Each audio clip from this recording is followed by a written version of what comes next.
세계에서 가장 치밀한 은밀작전이 어떻게 단 1시간 만에 국제 테러리즘의 역사를 바꿨을까요? 미국이 거의 10년간 추적해온 한 남자를 찾기 위해 동원한 첨단 기술과 특수부대의 실력을 살펴보겠습니다.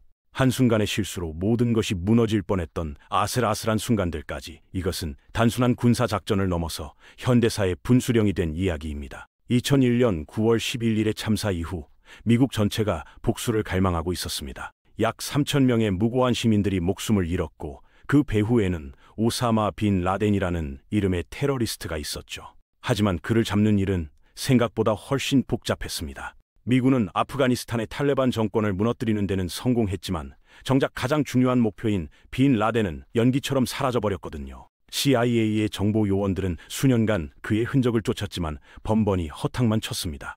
빈 라덴은 미군이 장악한 아프가니스탄을 벗어나 이웃 나라인 파키스탄으로 도피했던 것 같았어요. 파키스탄의 산악지대는 정부의 통제가 미치지 않는 곳이 많아서 숨어 지내기에는 안성맞춤이었죠. 그런데 2010년에 들어서면서 상황이 급변하기 시작합니다. 정보기관들이 주목한 곳은 아보타바드라는 도시의 한 건물이었습니다. 3층짜리 이 건물은 겉보기에는 평범해 보였지만 여러 가지 수상한 점들이 발견되기 시작했어요.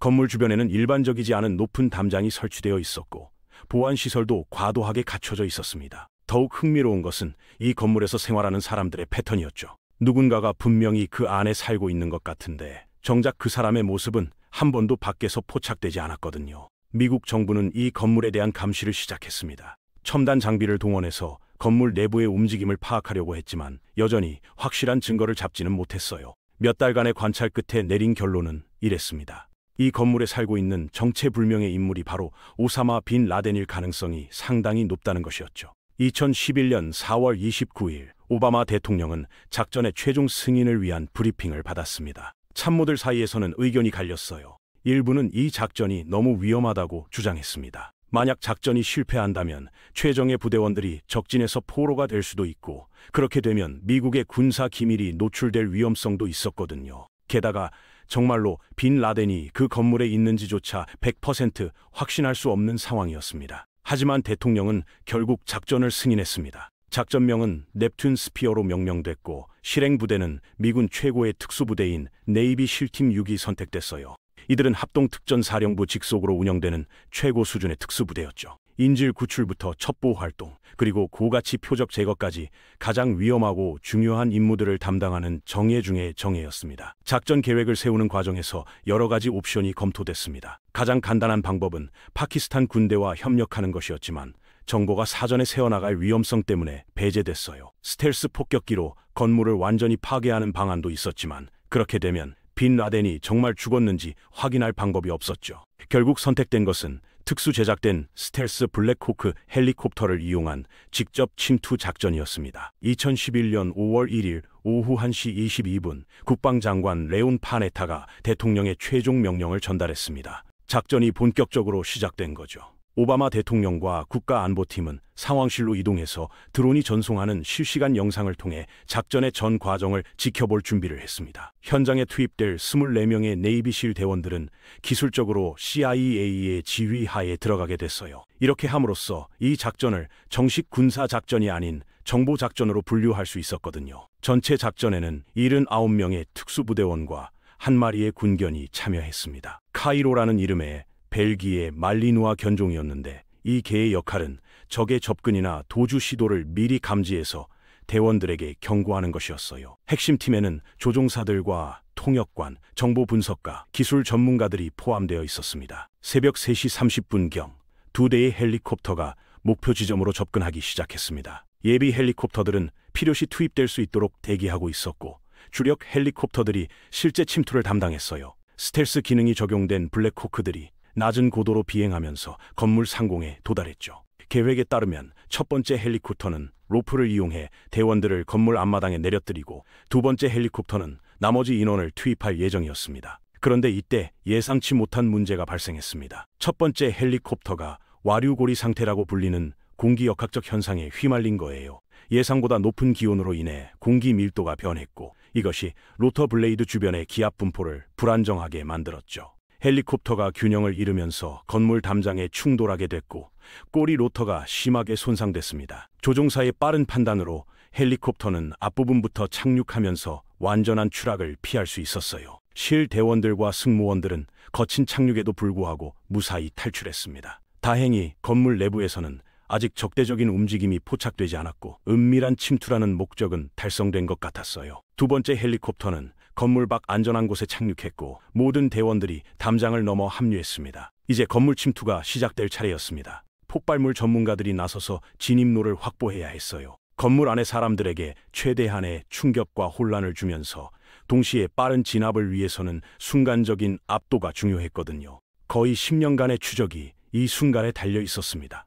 새벽 3시 33분, 실 대원들이 휴대용 폭발물을 사용해서 건물의 문들을 차례로 파괴하기 시작했습니다. 그들은 건물 안으로 진입해서 계단을 올라가기 시작했어요. 1층에서 만난 첫 번째 방에는 성인 남성 2명이 있었지만 이들은 목표 인물이 아니었습니다. 억류는 됐지만 제거 대상은 아니었죠. 놀라운 점은 각 층마다 어린아이들이 있다는 사실이었습니다. 이곳이 단순한 은신처가 아니라 가족들과 함께 생활하는 공간이었던 거예요. 3시 35분, 2층에서는 더 큰 저항에 부딪혔습니다. 빈 라덴의 연락책 역할을 하던 아부 아흐메드 알쿠웨이티가 발견됐어요. 현장에 있던 실 대원들의 후일 증언에 따르면 알쿠웨이티가 무장 상태에서 실 대원들을 향해 발포했다고 합니다. 한 명의 실 대원이 경미한 부상을 당했지만 반격으로 연락책을 제거했죠. 3시 37분, 상층부로 계속 진격하면서 저항은 더욱 거세졌습니다.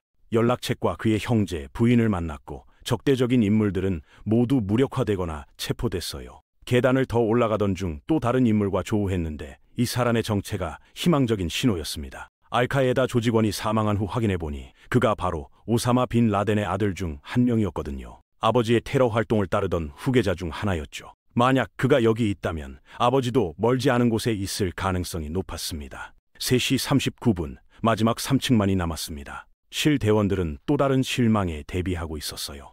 빈 라덴은 추적자들보다 항상 한 발 앞서 움직이는 것으로 유명했고 이미 다른 곳으로 도피했을 수도 있었거든요. 하지만 3층에 도달하자 상황이 다르다는 것이 즉시 분명해졌습니다. 메인 침실에 오사마 빈 라덴이 있었습니다. 그는 여러 선전 영상에서 입었던 것과 비슷한 느슨한 튜닉을 착용하고 있었고 무기를 들고 있지는 않은 것 같았어요. 실 대원들이 그를 처음 본 것은 그가 침실 밖으로 머리를 내밀었을 때였습니다.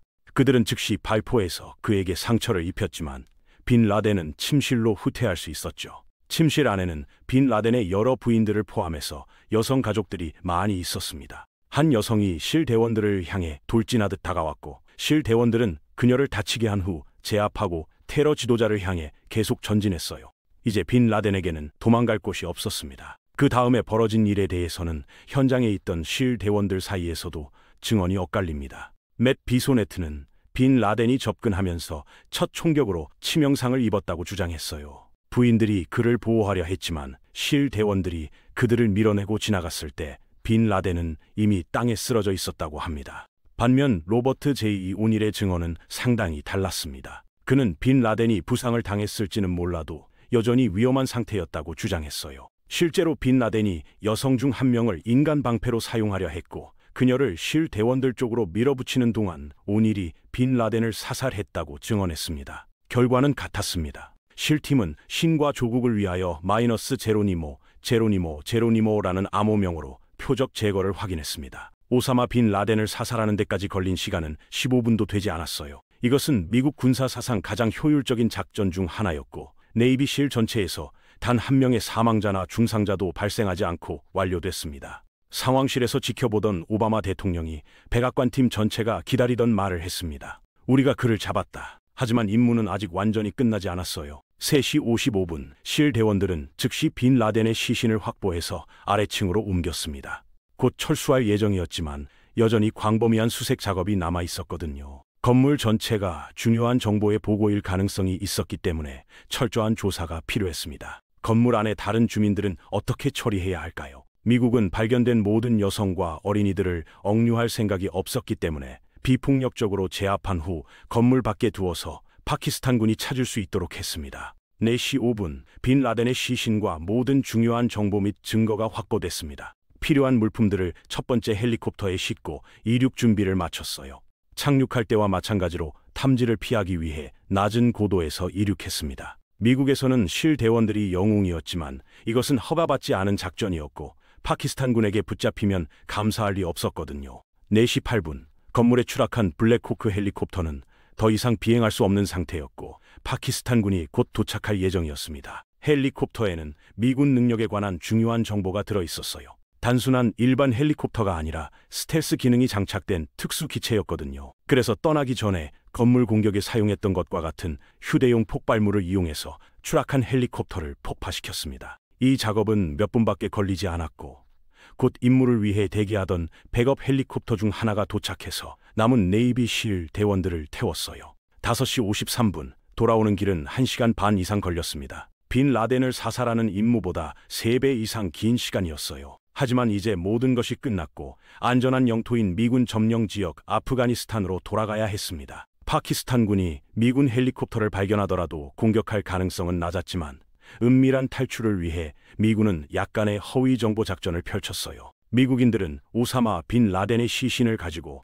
바그람 공군 기지에 무사히 착륙했습니다. 오전 7시 1분 백악관으로 돌아온 후 축하 분위기는 한 가지 의문으로 가라앉았습니다. 정말 그 사람이 맞을까요? 빈 라덴은 대역을 사용하는 것으로 악명 높았고 과거에도 그가 죽었다고 생각했던 적이 여러 번 있었는데 실제로는 가짜였던 경우들이 있었거든요. 그래서 모든 사람이 시신의 예비 검사 결과를 간절히 기다렸습니다. 실 대원들이 아프가니스탄에 도착한 지 1시간 넘게 지난 후 악명 높은 사기꾼이 실제로 사망했다는 새로운 보고가 들어왔어요. 5월 1일 저녁 대통령이 그날 밤 TV 연설을 할 것이라는 소문이 돌기 시작했습니다. 보통 버락 오바마의 계획된 연설들은 저녁 일찍 황금 시간대에 이루어졌는데 이번에는 달랐어요. 정치 전문가들은 대통령이 자정 30분 전에 연단에 오를 때까지 계속 기다려야 했습니다. 11시 35분 오늘 밤 저는 미국 국민과 전 세계에 보고합니다. 미국이 알카에다의 지도자이자 수천 명을 살해한 테러리스트인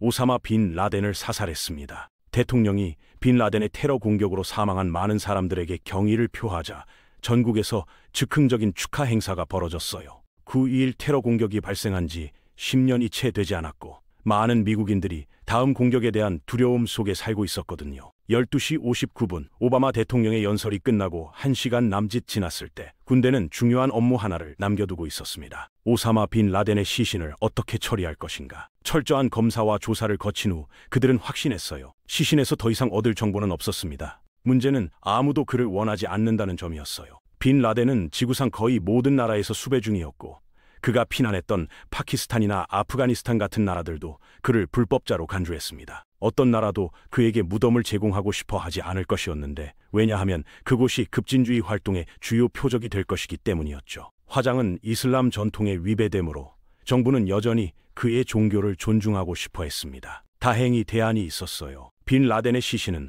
항공모함 칼빈슨에 실렸고 미국 정부는 사우디아라비아 정부에 시신 처리 승인을 요청했습니다. 결국 그는 사우디 시민이었고 사우디는 당시 미국의 중요한 동맹국이었거든요. 그런데 사우디의 반응은 이랬습니다. 그를 어떻게 처리하든 우리는 상관없습니다. 다만 우리 문제로 만들지는 마세요. 오사마 빈 라덴을 바다에 매장하는 계획이 승인됐고 시신은 이슬람 종교 의식에 따라 처리됐습니다. 아랍어 종교 문구를 간략히 낭독한 후 시신을 흰 수의로 덮고 수백 파운드의 철 사슬이 든 가방에 넣어 나무판 위에 올려놓았어요. 판자가 앞으로 기울어지자 빈 라덴의 시신이 바다로 미끄러져 들어갔고 이로써 이 테러 지도자의 무덤은 찾을 수 없게 되었습니다. 외국 영토에서의 공습의 합법성을 둘러싼 논란이 일었지만 9.21 이후 통과된 법률들이 미국의 해외 위협 제거에 대한 광범위한 자유를 부여했습니다. 빈 라덴이 살아있다는 음모론들은 계속됐지만 미국 정부가 테러 지도자의 시체 사진을 공개하면서 이런 음모론들은 대부분 사라졌어요. 작전의 일부가 기밀 해제되자 팀의 여러 구성원들이 회고록을 내기 시작했고 할리우드에서도 연락이 왔습니다. 빈 라덴이 죽은 지 불과 1년 반 후에 영화 제로 다크 서티가 개봉됐죠. 이 1시간의 작전으로 전 세계 테러리즘의 역사가 바뀌었습니다. 오사마 빈 라덴의 죽음은 알카에다의 종말을 의미하지는 않았지만 적어도 9.11의 원흉에 대한 정의가 실현된 순간이었어요.